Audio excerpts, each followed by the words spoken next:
अस्सलाम वालेकुम second year. बेटा आज हम लोगों ने थर्मो रेगुलेशन को पढ़ना है। ठीक है, थर्मो रेगुलेशन इन प्लांट्स के प्लांट्स जो होते हैं वो अपना टेम्परेचर किस तरह से मेंटेन करते हैं वो हम लोगों ने आज के लेक्चर में डिस्कस करना है। थर्मो रेगुलेशन क्या होता है? Control systems operate in organisms to cope with environmental stresses including temperature extremes. Temperature extremes क्या होती हैं? First of all temperature extreme होती हैं बहुत लो टेम्परेचर या फिर बहुत हाई टेम्परेचर।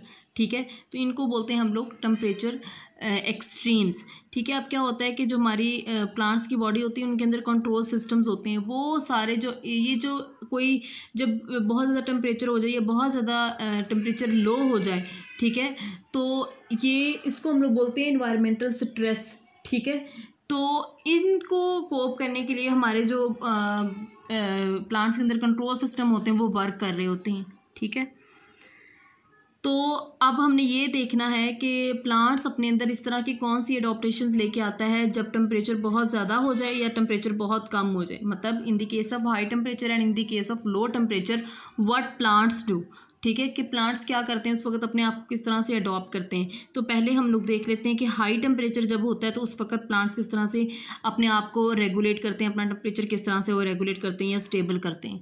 ठीक है, तो high temperature denatures the enzymes and damages the metabolism therefore it harms और kills the plants. First of all हमें बेटा ये पता होना चाहिए कि अगर हाई टेम्परेचर हो जाए तो प्लांट्स को किस तरह से उसका नुकसान है।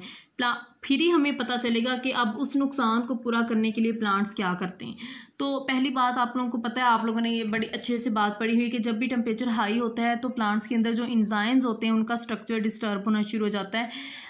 इन अदर वर्ड्स एंजाइम्स जो होते हैं वो डीनेचर होना शुरू हो जाते हैं। ठीक है, उससे क्या होता है कि जब एंजाइम्स तो हमारे मेटाबॉलिज्म के अंदर बहुत ज़्यादा रोल प्ले कर रहे होते हैं, एज ए कैटलिस्ट काम करते हैं। ठीक है, चीज़ों की ब्रेक डाउन करते हैं एंजाइम्स बड़े मॉलिक्यूल्स की। तो जब एंजाइम्स ही डीनेचर हो जाएंगे तो डेफिनेटली हमारा जो मेटाबॉलिज्म होता है वो डिस्टर्ब होता है। ठीक है, sorry I am talking about the plants metabolism. Plants का मेटाबॉलिज्म जो है वो डिस्टर्ब होता है, इस वजह से ये प्लांट्स जो हैं वो उनको हार्म होता है और वो किल भी हो जाते हैं। ठीक है, plants use evaporative cooling to manage with high temperature. जो सिंपलेस्ट इसमें थर्मल रेगुलेशन का मेथड है वो है कूलिंग, ये एवेपोरेटिव कूलिंग के ज़रिए से। जब वेपर्स के ज़रिए से वाटर एक्सक्रीट होता है तो उससे कूल हो जाता है प्लांट की बॉडी। ठीक है, तो ये होता है in the case of high temperature. उसके अलावा क्या होता है कि जब हॉट और ड्राई वेदर होता है तो कॉजेज़ वाटर डेफिशिएंसी।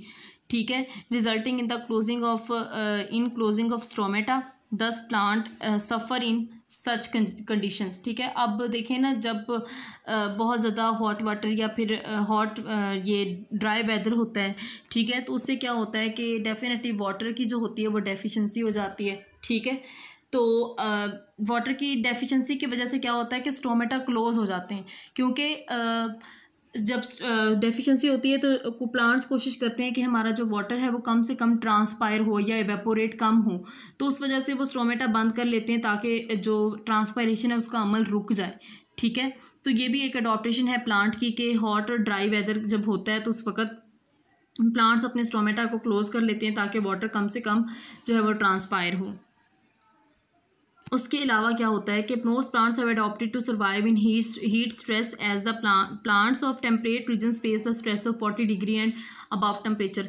जो मुख्तलिफ एरियाज़ के अंदर प्लांट्स होते हैं, ट्रॉपिकल होते हैं, टेम्परेट होते हैं। ट्रॉपिकल सबसे ज़्यादा गर्म इलाके को बोलते हैं। ठीक है, टेम्परेट थोड़ा सा कम उसमें, लेकिन ये भी बहुत ज़्यादा हीट वाले इलाके होते हैं। ठीक है, उसके अंदर जो बहुत ज़्यादा हीट हो जाए तो वो 40 डिग्री तक चला जाता है टेम्परेचर, और उससे भी ऊपर चला जाता है। ठीक है, तो अब इन प्लांट्स के अंदर क्या होता है कि इन प्लांट्स के अंदर जो प्लांट्स के सेल्स होते हैं वो एक ख़ास किस्म के प्रोटीन्स को अपने अंदर सिंथेसाइज करना शुरू कर देते हैं, जिसको बोलते हैं heat shock proteins. Heat shock proteins का असल में काम है हीट को एब्जॉर्ब करना। ठीक हो गया। अब क्या होता है एक्चुअली जब बहुत ज़्यादा टेम्परेचर हो जाए तो मैंने आपको बताया कि एंजाइम्स को वो जो है वो डिस्टर्ब करना शुरू कर देते हैं या डीनेचर करना शुरू कर देते हैं। ठीक है, तो क्या ये प्रोटीन्स क्या करती हैं? These protein embrace enzymes. Embrace का मतलब एंजाइम्स के ये इर्द गिर्द जो है वो लिपट जाती हैं। ठीक है, ये proteins heat shock proteins and other proteins दस हेल्प टू प्रिवेंट डीनेचर। अब ये क्या करती हैं? एंजाइम्स के इर्द गिर्द जो है वो लिपट जाती हैं और सिर्फ उतनी ही हीट एंजाइम्स तक जाने देती हैं जितनी उनको ज़रूरत होती है। एक्स्ट्रा हीट जिसकी वजह से एंजाइम्स की डीनेचरेशन हो सके, वो हीट वहाँ तक जाने ही नहीं देती हैं, वो अपने अंदर एब्जॉर्ब कर लेती हैं। ठीक है, तो ये एक बड़ी अच्छी एडॉप्टेशन है हाई टेम्परेचर के अंदर, प्लांट्स के अंदर। उसके बाद है लो टेम्परेचर्स।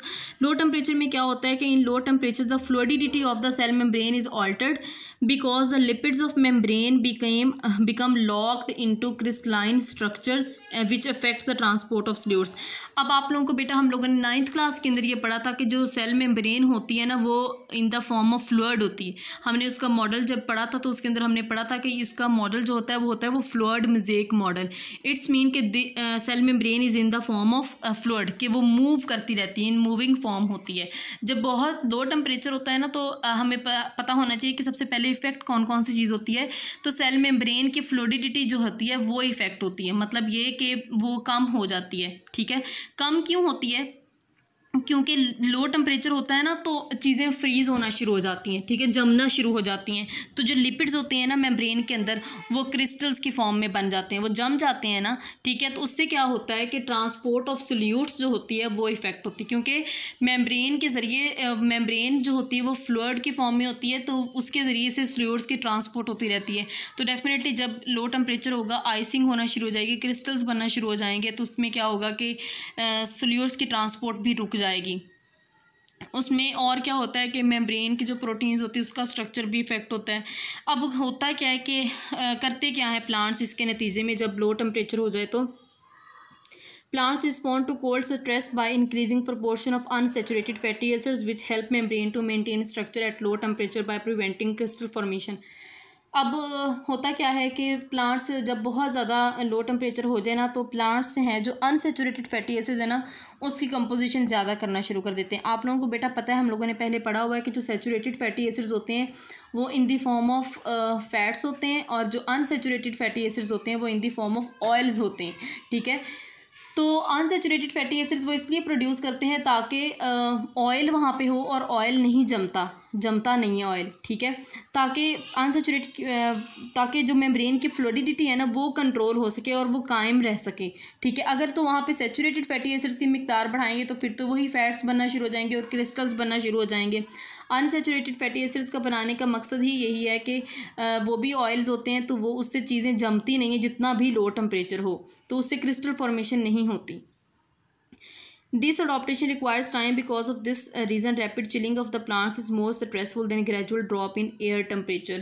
ठीक है, कि ये जो पूरा तरीका होता है ना जिससे ये अनसैचुरेटेड फैटी एसिड्स की प्रोडक्शन होनी होती है, तो ये पूरा टाइम रिक्वायर्ड है, इसके लिए काफ़ी टाइम रिक्वायर्ड होता है। इस वजह से ये काफ़ी स्ट्रेसफुल कंडीशंस हो जाती हैं प्लांट्स के लिए। ठीक है, freezing temperature causes ice crystal formation. ठीक है, जब बहुत ज़्यादा टेम्परेचर फ्रीज हो जाता है। Confinement of the ice formation around plant cell wall does not affect as badly and plant survive. अब देखिए, हम लोगों ने पहले सेल मेम्ब्रेन के बारे में पढ़ लिया कि किस तरह से लो टेम्परेचर सेल मेम्ब्रेन को इफेक्ट करता है। अब हमने पढ़ना है कि सेल वॉल को किस तरह से इफेक्ट करता है। ठीक है, तो जो आइस फॉर्मेशन होती है ना सेल वॉल के अंदर, ठीक है, कन्फाइनमेंट का मतलब होता है महदूद। जो आइस क्रिस्टल्स बनते हैं ना, अगर सेल वॉल के अंदर बने तो वो सेल वॉल के अंदर ही रहते हैं, वो प्लांट को इतना बैडली इफेक्ट नहीं करते और प्लांट सर्वाइव कर जाता है। क्यों नहीं करते?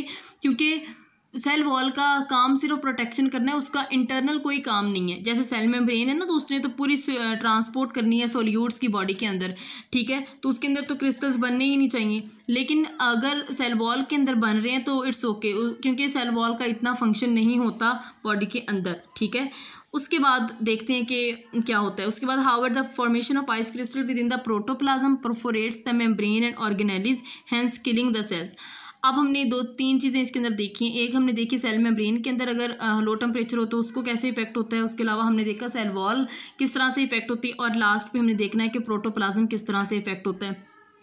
प्रोटोप्लाज्म क्या होता है कि साइटोप्लाज्म और न्यूक्लियोप्लाज्म को मिला के बोलते हैं प्रोटोप्लाज्म। ठीक है, अगर प्रोटोप्लाज्म के अंदर आइस क्रिस्टल्स बनना शुरू हो जाएं बहुत ज़्यादा टेम्परेचर में कमी की वजह से, तो क्या होता है कि वो आइस क्रिस्टल्स ऑर्गन्स के साथ टकराती हैं। ठीक है, जब टकराती हैं तो ऑर्गन्स के अंदर सुराख कर देती हैं, परफोरेशंस कर देती हैं। जब वो परफोरेशंस कर देती हैं तो डेफिनेटली ऑर्गन डिस्ट्रॉय हो जाता है और सारा जो है वो ख़त्म हो जाता है, उसकी फंक्शनिंग ही सारी रुक जाती है। इस तरह से सेल्स की किलिंग होती है। The plants native to cold region such as oaks, maple, roses have adopted to bring changes in the solute composition of cells which causes cytosol to supercool without ice formation। अब ये होता क्या है कि जो plants, ऐसे plants जो कि बहुत ज़्यादा कोल्ड रीजन्स में होते हैं जैसे ऑक्स, मैपल और रोजेज़ वगैरह हैं, वो क्या करते हैं कि वो अपने सेल्स के अंदर जो सोल्यूट्स होते हैं ना उसकी कंपोजिशन चेंज कर देते हैं। मतलब वही कि वो fatty acid, unsaturated fatty acids की कंपोजिशन को ज़्यादा कर देते हैं, उसकी मिकदार बढ़ा देते हैं। इसका मतलब यही है कि वो सोल्यूट की कंपोजिशन चेंज कर देते हैं। उससे क्या होता है कि जो पूरा साइटोसोल होता है ना वो सुपर कूल रहेगा, मतलब वो ठंडा, बहुत यख ठंडा होगा, लेकिन उसके अंदर आइस फॉर्मेशन नहीं होगी। ठीक हो गया। तो ये अडॉप्टेशन है लो टेम्परेचर की। आज के लेक्चर में यही था कि प्लांट्स हाई टेम्परेचर और लो टेम्परेचर के अंदर ख़ुद को किस तरह से मेंटेन करते हैं। अल्लाह हाफ़िज़।